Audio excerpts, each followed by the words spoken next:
Hello YouTube, this is Morgan Bannon or SB Prime here, and I'm the super moderator for Avatar Last Airbender Online.com, and I'm here with the episode commentary for the first part of the Book 1 finale, episode 119, Siege of the North Part 1. And this episode references back to, obviously the previous one sets up this, and also the one before that, with the attack on the Northern Air Temple. We've seen one big battle, but we're going to see an even bigger one here. And this episode will also bring us more into the spirit world aspect that came in 107, 108.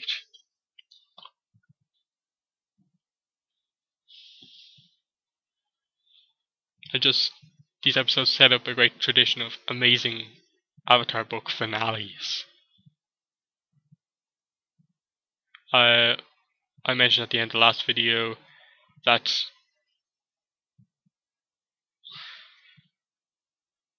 all the character development has been done throughout the other episodes of the season that have not been plot heavy, so it allows them to focus more on the action in this episode. And we'll see how much we presume it's a matter of days how much Aang and Katara have improved as waterbenders, and kind of making good on making Paku's decision to start training girls kind of correct, in that Katara's the star pupil. And then Aang really only interested in fun again. Again, just in the background we see the kind of totems there of the kind of polar bear dog in the kind of totem behind them, sculpted out of ice. Every kind of shot in the background of this episode is gorgeous. Everything made of ice. And we see this constant flirtation between Yue and Sokka, despite the kind of ending of 118.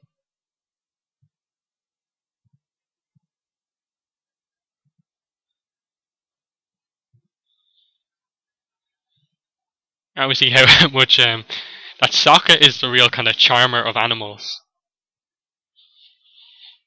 Aang thinks he is, but it's actually Sokka. Foo cuddly poops, anyone?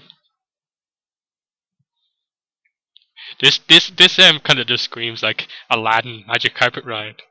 Let me show you the world. I hope that was actual reference. And then again, it's just such a well done romantic relationship here.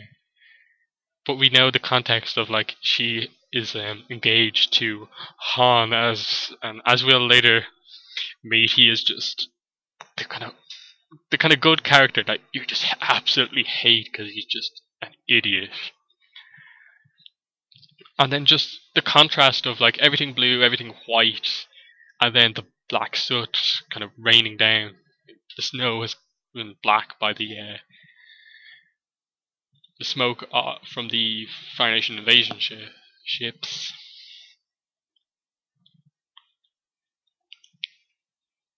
And everyone just kind of stops, realizes everyone kind of knows what this is. And then there's a reference to what we will see in 316, the Southern Raiders. We know that Sokka has seen this before. And this is kind of where Sokka's experience comes in. No one has really tried to attack the Northern Water Tribe because of the ice field that's in front of it. And we see Zhao's ambition here. He's just looking for his place in the history books here. Using kind of Iroh's experience at the siege of Ba Sing Se.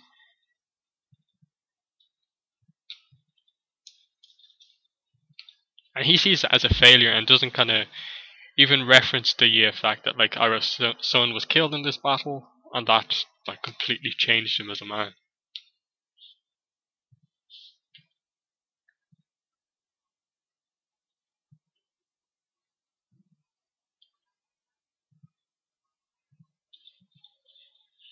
Like as we find out, like, Zuko has a plan, but it is not very good, as Iroh will reference in 217, Lake Laurai. He nearly gets himself killed. And then we just have the Zuko, Yue's just emotions going completely back and forth. Confusing. She's completely confusing Sokka here,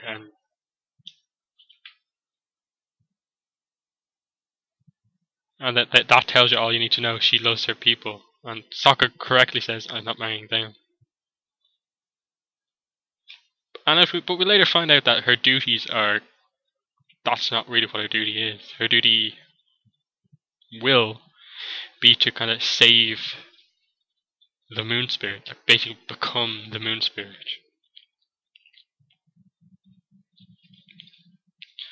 And this line here, some of these faces will vanish. And like we see Han, we see Yue, we see Pakku. And like the fact that he says some makes you believe more than more than one has died. We know Yue, while she doesn't quote unquote die, she becomes the Moon Spirit, so technically she, as a human, has died. We know Pakku survives, and we know Han gets thrown off the top of a Fire Nation ship, so we can assume he probably died. An amazing death.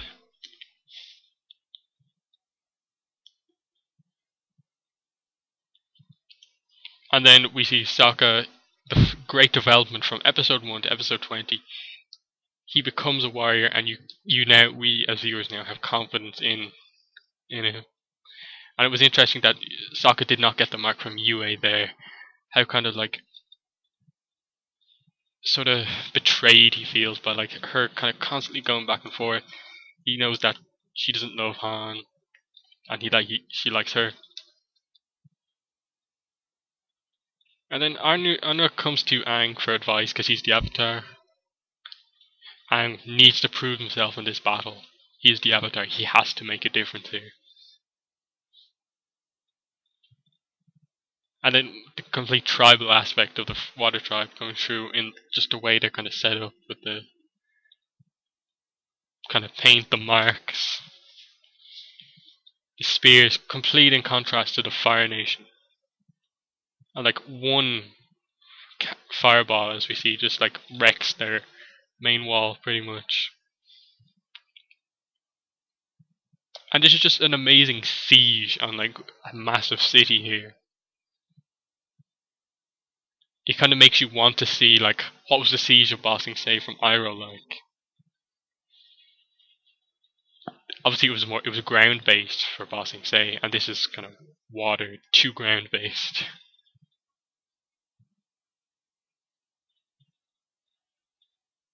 I really like the Katara's new kind of fur coat thing there, it has the kind of moon symbol on it, kind of reference to the Moon Spirit being the original waterbender. Well, pretty much gives waterbenders their power. And then we see that we later find that this is only a scout ship here. This is one ship, and it's already done a lot of damage to the Northern Water Tribe. Aang on Appa go to take it down, and we see that Aang is advanced as a warrior too. Here, he takes down the catapult, and he has loads of confidence, loads of kind of inventiveness here with his bending and what he does to take down the catapults. We see that he needs Appa to help him at some stage here.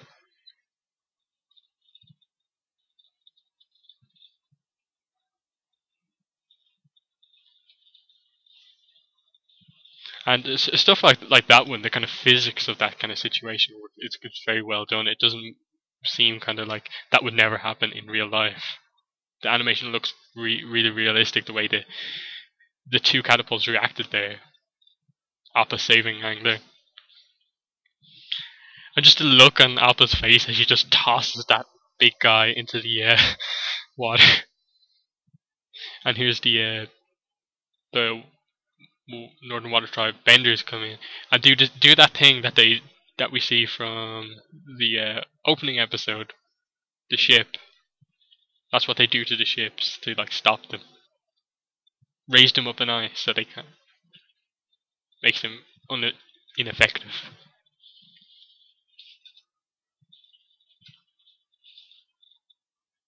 And then like they realize almost immediately they cannot take on the Foundation in a head-on battle. They have to do something clever, infiltrate the Foundation. And here's where Sokka's experience in traveling the world comes in. They have been the Northern Water Tribe have been holed up in their tribe for like the whole war. And we see in the Look of Promise that Zuko sort of brought back the spikes because he's like a fashion guy. And then we see that Sokka's respected as a warrior here.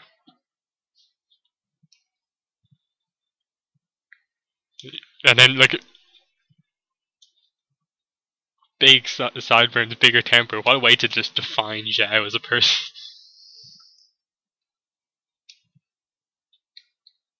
And then just that thing, future son-in-law, and then Sokka is just appalled. This idiot is who Yue is gonna marry. And you just realize, I am so better than this guy. I am so annoyed. And then that is an awesome way to stop a fireball there.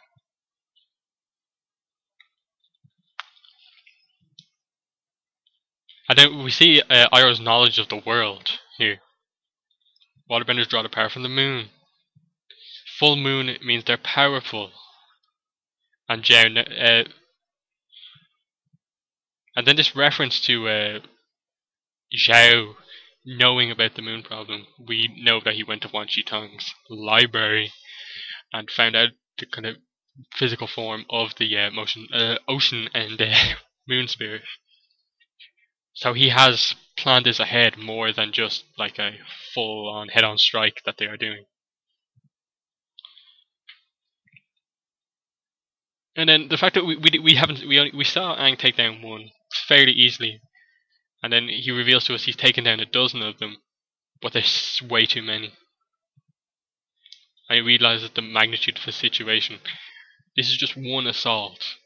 This isn't even like the kind of protection that like the Fire Nation will have. He's gonna have to confront Ozai. So if he can't do this, what hope does he have? He kind of loses all his hope there. And here's a great scene in the Iroh-Zuko relationship. And then there's the first reference to him losing his son. And Zuko realizes how much that has affected Iroh. I consider you my own. And just the respect and the hug, but he doesn't kind of hug back there, we see, as to that's how much he has changed. He's so intent on getting his honor back, capturing the Avatar. And Iroh's just worried about him. Tells him, use your breath of fire. Put your hood up. Protect your ears, that sort of stuff. And then Han calls him Sokka, kind of reference to weird kind of reverse reference to what M. Night Shyamalan pronounced Sokka's name. Sokka's kind of jealousy just coming out here. And then just kind of Han just so kind of passive aggressive towards Sokka. And then just like they both fight. And just the fact that Arnook doesn't know that Han is like the biggest idiot in the world. It makes you wonder, like, after Aang wins the battle at the end of the show, do their customs change? So like you don't have someone marrying this idiot Han.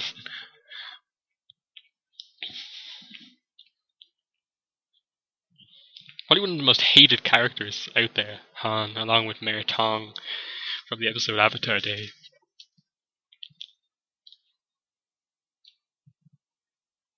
And then we hear Stealth Zuko,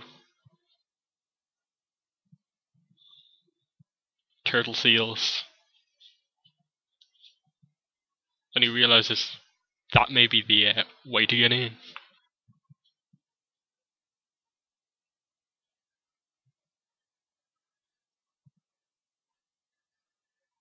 And this is how, like, Zuko kind of risks it all there. He doesn't know, like, where they're going to come up for air. Do we get a history of waterbending there from UA? Strength, life from the spirit of the ocean, strength from the spirit of the moon. This makes Aang think he needs the spirits to help. All this kind of developed earlier on in the season through episode 107 and 108.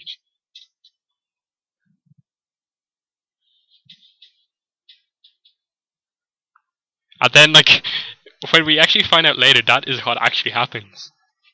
The Avatar state combines with the Ocean Spirit to unleash a crazy spirit attack on the Fire Nation.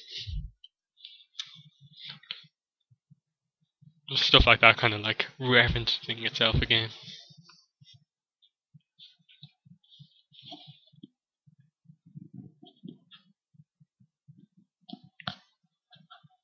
And here's where we kind of get the thing that you don't need. It doesn't need to be a solstice to go into the spirit world.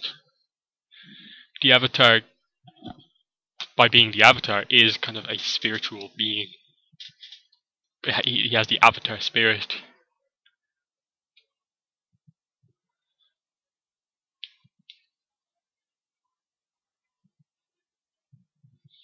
And there's the fish, and just the way that it focuses on them, it kind of makes you think they were kind of black and white fish with a spot from the other color, yin and yang.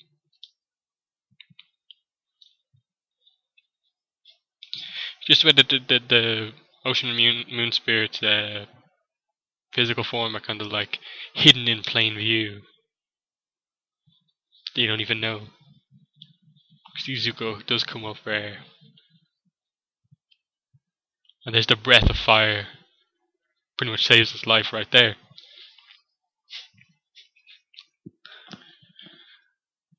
And we know the kind of effect coldness has on being a firebender from like the cooler in 314 and 315.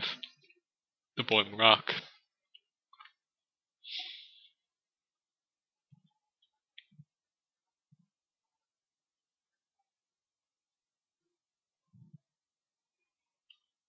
And then we see that like our nuke does sort of realize that Han was is a bit of an idiot, and that he took him off the mission to give him because he kind of trusts Sokka more than Han for protecting his daughter. It does make you kind of wonder what would have happened if UA didn't have to kind of become the moon spirit. Would things have changed, and kind of would Sokka and UA have got together?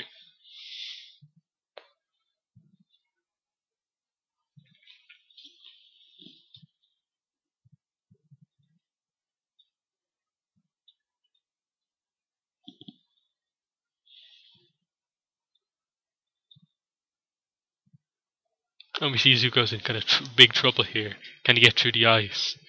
He's in freezing cold water. Can he firebend? Again, the breath of fire coming through. Sheer kind of intensity getting him through this. And he's in the city.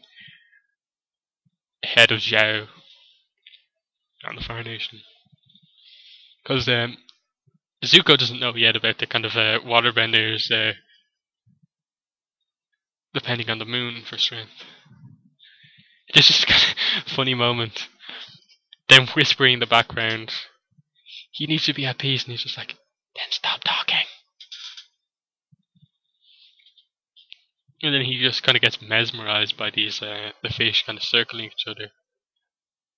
And this is kind of what brings him into the spirit world. You see yin and yang there. And then just the epicness of that glow from his eyes and tattoos is just really good. And just some kind of like background onto why the tattoos glow.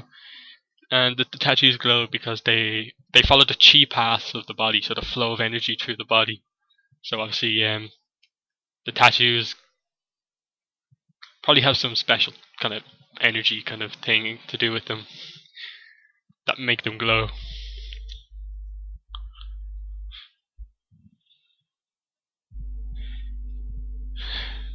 Zuko notices Katara's increased skill as a bender.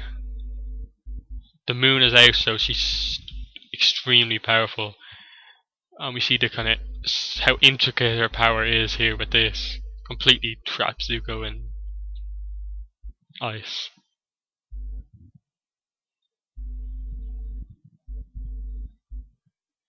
But like just the kind of sheer intensity of Zuko's rage, his desire to capture Aang, he bursts out of it.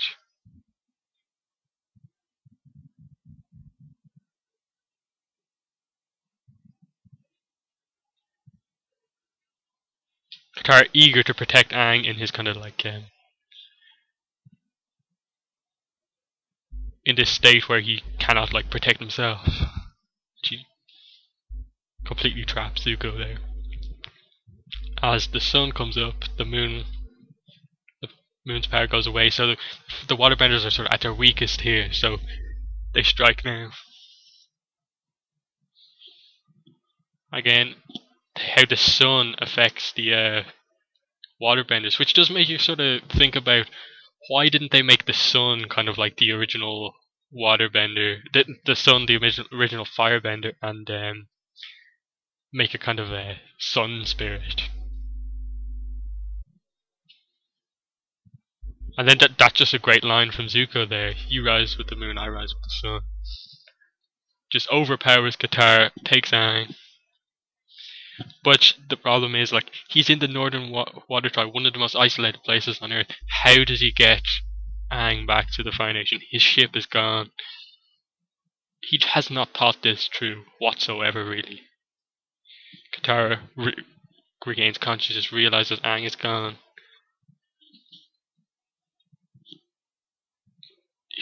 She feels kind of guilty. She was a bit overconfident in her new kind of powers. And then the kind of like the cliffhanger ending of this. You know, Zuko carrying Aang's body.